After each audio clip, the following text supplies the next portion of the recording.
صباح الخير لكل ام بتسمعني وبتشوفني دلوقتي. انا عارفه ان موضوع النهارده حساس وصعب لكن مهم جدا جدا. احنا هنتكلم عن حمايه ولادنا من التحرش، وازاي نخلي ولادنا يعرفوا ايه هو حدود جسمهم، وايه اللمسات الحلوه وايه اللمسات الوحشه، من غير خوف ومن غير ما نرهب ولادنا. الحلقة دي مهمة لكل أم علشان ولادنا يستحقوا أمان وراحة وطفولة سعيدة من غير ما يبقوا خايفين من حاجة. يلا نبدأ. أول حاجة نتكلم عنها يعني إيه تحرش.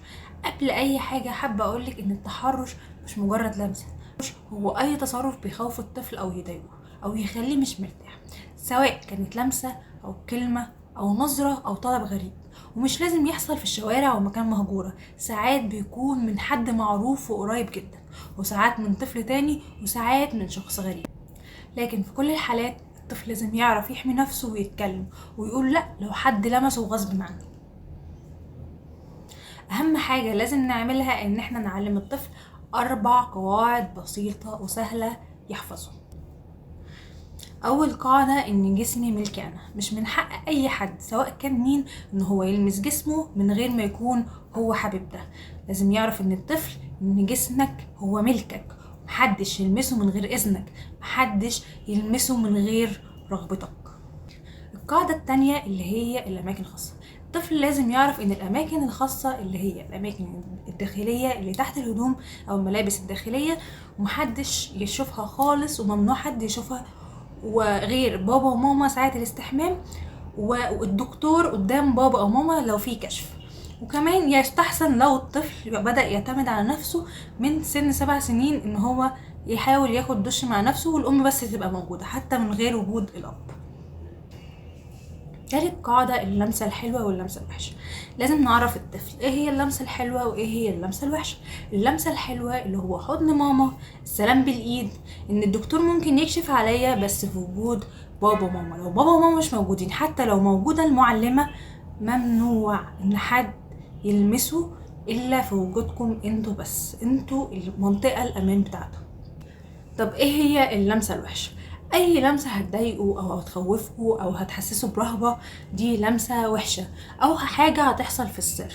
لازم نعرفه ان اي حد هيجي يقولك ده لمسة مثلا في السر، او انا هلعب معاك لعبة كده بس ما تقولش لحد، يعرف ان هو ممنوع ان هو يلعب لعبة مع حد من غير ما يقول لحد.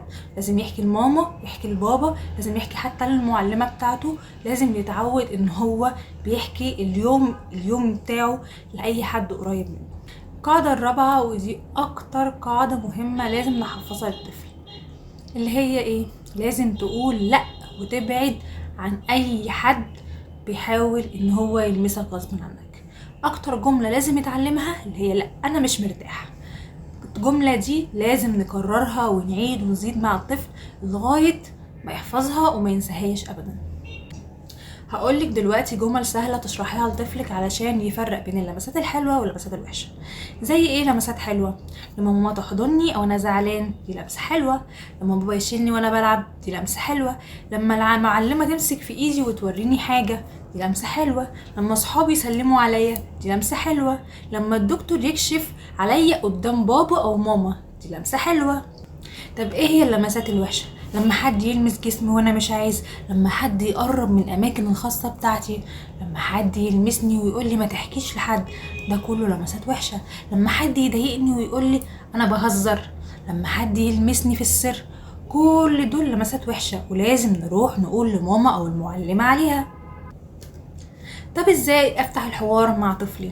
في امهات بتسألني ابدأ منين واقول ايه، اخلي الموضوع بسيط ازاي؟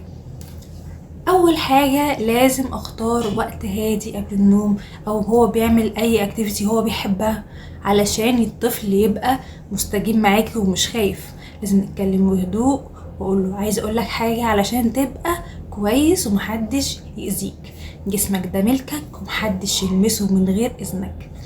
اهم حاجة برضو ان انتي متخوفيش الطفل، الهدف وعي مش رعب. اسمعيه لو قالك كلمة غريبة حتى لو بسيطة. طب ايه هي الكلمات اللي ممكن يقولها ولازم ننتبه ليها؟ ان في حد ضايقه، مش بيحب الشخص ده وما بيحبش الانسان ده، مش عايز اروح المكان ده، اسألي اسئلة مفتوحة زي طب ليه يا حبيبي انت مش عايز تروح المكان ده، او ليه انت مش بتحبه، ايه اللي ضايقك، طب هو ضايقك عمل لك ايه. اوعي تزعقي ابدا، الطفل لو اتخض مش هيحكي تاني. طيب لو حصل لا قدر الله شيء والطفل قالك ان في حد ضايقه، هتعملي ايه؟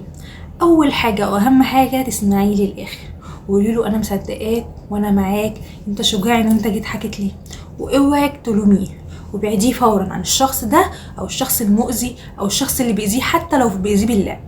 اوعي تلوميه وبعديه فورا عن الشخص المؤذي ده. قدمي البلاغ لو الموقف فعلا كبير ومحتاج ان هو يبقى فيه تدخل من الشرطه، وروحي على دكتور نفسي وروحي عند دكتور يكشف على الطفل علشان يعرف ان هو ان شاء الله كويس. اخطر حاجه ان احنا نطنش ونقول يمكن بيبالغ، الطفل عمره ما هيبالغ في الحاجات دي ان هو اصلا ما يعرفهاش. فحاولي ان انتي ما تطنشيش طفلك. في كام نصيحة كده سريعة عايزة انبهك عليها. لازم نعلم طفلنا ان هو يصرخ ويجري لو اتضايق من حد، مش ان هو يفضل واقف له او ان هو يستسلم للواقع اللي هو فيه. واوعك تسيبيه مع حد انت مش مرتاحه له، قلب الام دليلها. وراقبي سلوكه، اي خوف مفاجئ، نوم مقطع، تبول لا ارادي، علامات انت اول مره تشوفيها فيها لازم تفهميها وتعرفي السبب. وافتحي الحوار كل اسبوع، يعني انت لازم كل اسبوع تقولي له ايه اللي حصل معاك الاسبوع ده، او ممكن في حد ضايقك الاسبوع ده، حد لمسك، حد لمسك غصب عنك، حد لمس المناطق بتاعتك. لازم ما تتكسفيش مع طفلك في الحاجات دي، ممكن يكون بيتأذي وانت ما تعرفيش. وفي نهاية الحلقة احب اقول لكل ام، حماية ولادنا مش كلام، ده وعي وتربية وطمأنينة. احنا بنكبرهم مش بالخوف لكن بالوعي والثقة، وباننا نقول لهم احنا معاكم وعمركم ما هتكونوا لوحدكم. لو عندك اي سؤال سيبيه في التعليقات وهعمل لكم ان شاء الله حلقات اكتر مع الموضوع ده، واشوفكم بخير ان شاء الله الحلقات الجايه. باي.